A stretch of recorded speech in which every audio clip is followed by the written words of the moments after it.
داهاتەکانیشمان باش بۆ بەڵام جارێ زۆر بۆ بابەتی بڵین بگەینە ئاسی پێڵماوسەکە لەمە ئێرە بەنداوی دوکانە ئەوەی کە هاوڵاتیان بەردەوام چاویان لە سەرەتی بۆ ئەوەی کە ئاسی ئاوەکەی بەرز ببێتەوە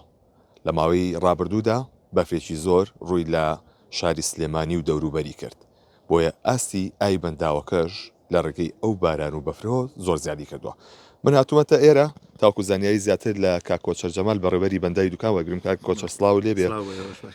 ئەوەی کەی بینین بەنداوی دوکان ئاوەکەی زیای کردووە و تەپۆڵکەکانی شاراوەتە چەند تەپۆڵکە دیار نەماوەستا بەڵە بەخێربێن سڵاوتان لێبێ تەبان مانجێک پێش ئێستا بە زەبەت حوتی دوانزە بوو ئاسیاوەکەمان بە تەواوی دابەزی و گەیشتوینە ئاسێکەوە زۆر لە دوورگەکان دەرکەوتم و دوورگانی کەوا نزیکی 20 ساڵ بوون کەوا چاویان بەخۆر نەکەوت بۆمی دەرکەوت بوونەوە بەڵام سوپاس بۆخوا بۆ بارانبارینانەی دوو شەپۆل بارانبارینی زۆر باشات بۆ هۆی ئەوانەوە ئاسیاوەکەمان بارانێکە کە باری کۆی بارانەکە گەیشتە 322 میلیمەتر لە کاتیدا پارەم کاتە تەنها نزیکی 100 میلیمەتر بارانباری بۆ کۆی گشتی پار 230 میلیم واتە ئەم ساڵ لە کۆی گشتی پار زیاتر باریەوە ئاسیاوەکەمان نزیکی و نزیک بووینەوە ینی 15 سانتیمتری ماوە بۆ 5 متر 4 متر و 85 سانتیمتر ئاسیاوەکەمان بەرز بۆتەوە ئەو دوورگانە شەمەی ون بوونەوە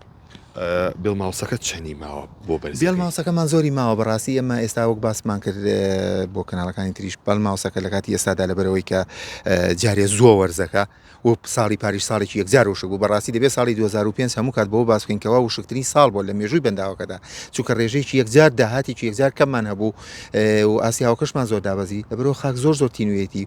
هەرچەندە بارانبارینەکان باریون داهاتەکانیشمان باش بۆ بەڵام جارێ زۆر بۆ بابەتی بڵین بگەینە ئاسی پێڵماوسەکە لەمان لە سەرەتای بەهاردا ئینشەڵا کاتە باز لە پێڵماوسەکەکەین هیچ ئەمەل هەیە کام ساڵ وای لێ بێت ئاسی ئاوەکە لەو 6 ساڵی تەپەڕێ ئەوی بۆ ساڵی ڕابردووی لێنێت ئەم ساڵ سپاس بخوا ئێمە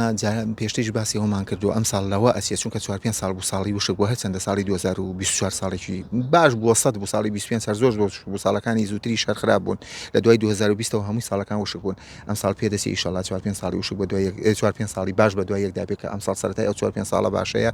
هیوامان وایە بەڵە بەدڵنیایە وشکە ساڵی لەو شوێنانی کە بارانباری و لەو شوێناندا وشکە ساڵەکە نەماوە چونکە 322 میلیمتر کە باریۆ لە ئێمە لە ناوچەکانی پشتەوە ئێمە لە هەموو شوێنەکان 400-500 میلیمتر هەیەە 600 میلیمتر بارانباری و بەفرێکی یەکجار زۆریش باریوە ئەو وێنانەی دەزێمە کەوتو یا خۆزانیانەی دەزێمە کەوتو ئەو بەفرە 2000 کە دوایەوەی چۆ خاکەوە 2000 لەگەڵ لافاوە لە مانگی 2 لە 15 بەدەوە لە 1 بەدەوە هەمووی دەڕژێتە ناو دەریاچەکەمانەوە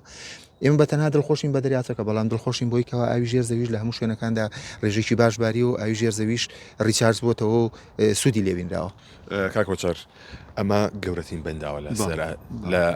ئاسی عێراق و هەرێمی کوردستانیشە بنمونە ئەمە تا چەندێک ئەتوانێت پێداویستی پڕکاتەوە بۆ ئەو ناوچوانی کەکەوێتە خوار بەنداوەکەەوە سەیری کە ئێمە وەکو باسم کرد ئێمە کە بارانبارینەکە باریوە ئەوەی کە چۆتە زەویەوە ئەو هەمووی داهاتە بۆ کوردستان هەمووی چۆتە ناو خاکە و ئاوی ژێرزەوی پێ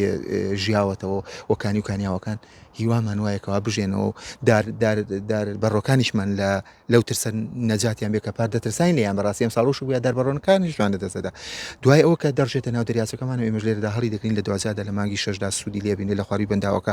تەپانەوە بۆ خۆ دەزانی ناوچەیەکی ئاودێری یەکجار زۆر لە ناوچەکانی کەرکووکدا هەیە ئەوانە هەرمی سوود لە ئاوی بەنداوەکە دەبینی و کە ئاودێری دەکری و دوایەوە کە ناوچێکی سیاحی جوانتر دروست دەکا و بۆ سامانی ماسێکە و بۆ کارە باشتر دەبێت بۆ هەموو شتەکان سوودی لە دەمیرێ بەڵام گرنگەوەی دوازار بتوانین بە ئیدارێکی جوانی بدەین زۆر سپاس بۆ کۆچەرجەمال بەڕێوەری بەنداوی دوکان بڵێ ئەوەی کە گوێبیستی بوون ئاسی ئاوی بەنداوی دوکان 4 متر و 85 سانتیم بەرز بۆتەوە شەپۆلێکی دیکەش لە ڕێیە وەکۆی کە پێشبینی کراوە کە لە ڕۆژی هەینیەوە دەست پێ بکات بۆیە ئەمە ئاوەکە زیاتر بەرزەکاتەوە ئەوەی کە هەیە ئەم بێڵماوسە لە ساڵی 2012دا ئەو کە سەر ڕێژی کرد بۆیە بوو بۆ جێگەی دڵخۆشی هاوڵاتیان بەڵام جارێ بێڵماوسەکە ماوێتی زۆریشی ماوجارێ بۆیە پڕ ببێ بۆیە کە